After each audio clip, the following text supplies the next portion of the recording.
Tilea's Troubles, Part 149. To Pay the Toll. A Battle Report. Chapter 1. Deployment. The Bridge at Casoli, Autumn 2405. The Bridge of Casoli lay west of the city of Pavona, spanning the river Remo to carry a road south from the ancient Via Aurelia to the town of Strategizing. There were several humble dwellings close by, including a tollkeeper's cottage upon the southern side, and the land around had pens for livestock, olive groves, and fields of grain. It was here that the soldiers of Pavona and Verezzan would meet in battle for the first time since Duke Guidobaldo Gondi's murderous raid on Spumante, in which Lord Luca Vescusi of Verezzan had been killed. The new ruler of Verezzan, the regent Barone Ayako Brunetti, had harboured a hatred since, but he had concealed it, even speaking with the son of his beloved lord's murderer, Lord Silvano, and apparently agreed to a truce. All the while, however, he had been increasing the strength of Verezzan's army. His last, most effective trick was sending some of his army to join with Lord Silvano's army in the north, there to hunt the ratmen.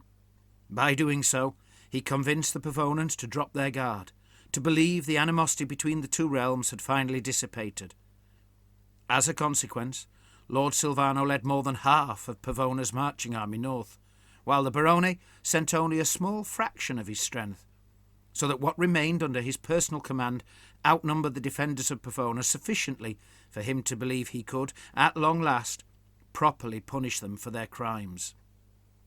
First he marched on the town of Strategizing, and, after issuing demands for an immediate and large compensatory payment, which he assumed they could not raise, he captured and plundered it thoroughly.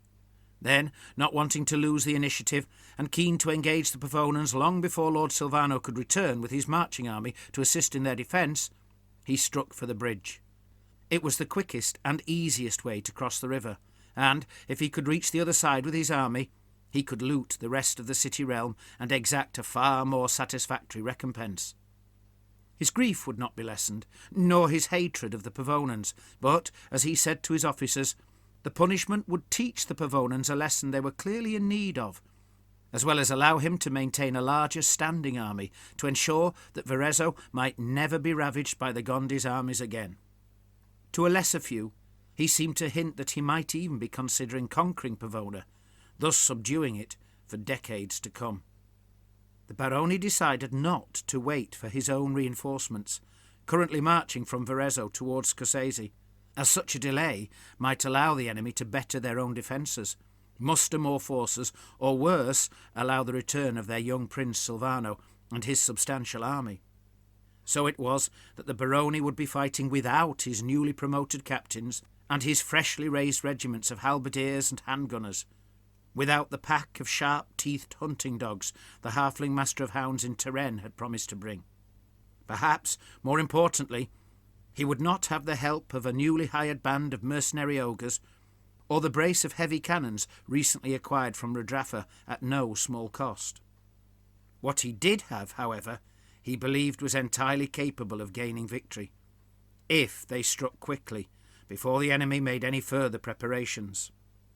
As his army closed upon the bridge, Roberto Cappuccio, the infamous Pettirosso, and his band of archers scouted ahead, intending to occupy the fenced yard by the tollkeeper's cottage. By the time they reached the fence, the army had formed a line of battle behind. The Barone led the largest halfling regiment, being his armoured archers, with the lesser wizard Zita Scaduto by his side. One of the brace of bolt-throwers was out on his right, being the furthest flank of the line of battle, tendered by the army's Doctor Ballistarum, Coraggioso Massetti, sporting a sprayed plume of yellow and blue upon his helm, while the other thrower was immediately to the Barone's left. Had they been able to simply stand and receive the foe's advance, then, what with the Barone's ability to inspire the rapid archery of those he led, whose accuracy was renowned, combined with the power of the ballistae, the enemy would surely have suffered brutal losses. But today, what with the river between them and the enemy, it was they themselves who had to do the advancing. Of course, the Barone knew he must leave the hand-to-hand fighting over the bridge to the men in his army, but the halflings would still be needed, both to thin the enemy's ranks before that fight, as well as to distract the foe throughout. To the left of the bolt thrower marched the regiment of pike, one of two possible contenders for the taking of the bridge. These were led by Captain Maffeo Bugni, who had dismounted to do so, for the barone had ordered that in the first instance it should be the pike who led the attack, with the mounted men-at-arms joining the fight should it be required. Wearing his full armour and carrying his blue and yellow quartered shield, his legs bowed from years in the saddle, Captain Bugni did not complain about being reduced to the capacity of a foot soldier, for he felt pride that he was to lead the crucial attack. Captain Pandolfo's galloper guns moved up the road, intent on smashing the hastily built defences before the pike charged across the bridge. By their left were the heavy horsemen, and then the halfling crossbows, led by the army's standard-bearer, Gildo Pecoraro.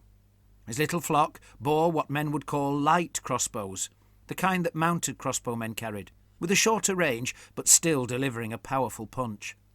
Halflings had not the strength to span the heavier kind, and the carrying of windlasses would be too heavy a burden for them.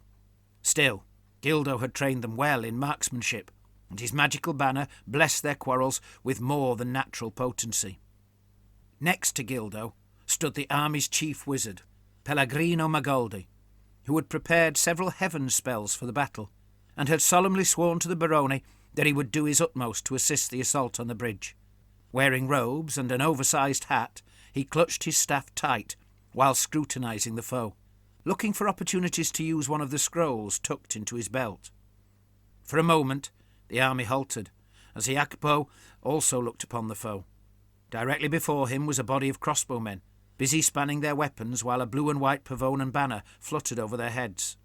The rest of the enemy force was clustered by the bridge, clearly intent on resisting any attempt to cross it. The bridge itself had been adorned with a wooden barricade, but the enemy had chosen not to stand behind it. On the bridge's left, as the Verezzans viewed it, was a stone house and wall, behind which the Pavonans had placed a cannon.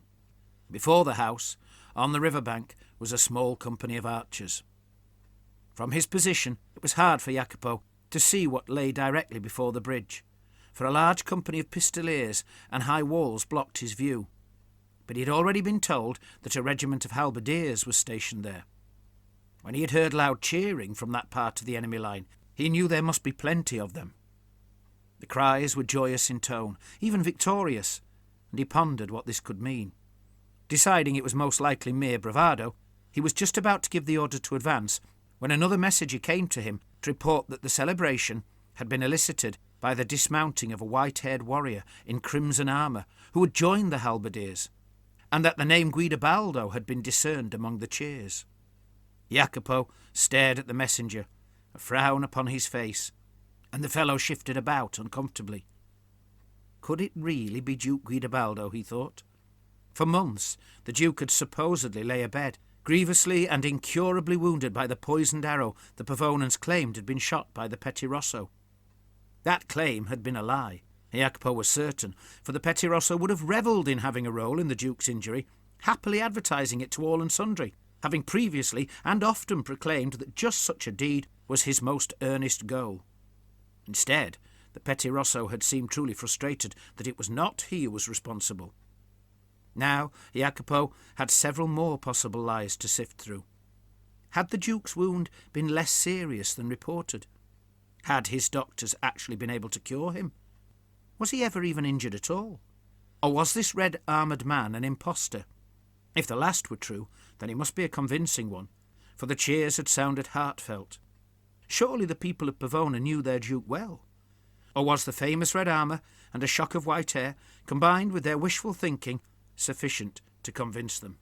As he pondered this, a body of swordsmen drew up behind the halberdiers. The enemy were concentrating their fighting men to present the toughest obstacle to anyone intending to cross the bridge. Indeed, such was their determination to amass their strength for that purpose that even the pistoliers had pushed awkwardly between the house and the river to come close to the bridge's flank. Whether they believed they could shoot at any who crossed the bridge, or charge into the flank of such, was unclear, but they were certainly keen to be close to it. Meanwhile, two wizards made their way into the buildings by the bridge, one being a fellow of a Cathayan appearance, entering the larger house, while the other, a woman in a flowing dress of blue, like an image of Myrmidia, moved carefully past the sharp halberd tips to reach the door of the smaller house, currently surrounded by soldiers on 3 sides. Both probably intended to find a suitable window from which to look upon the enemy and thus better target their spells.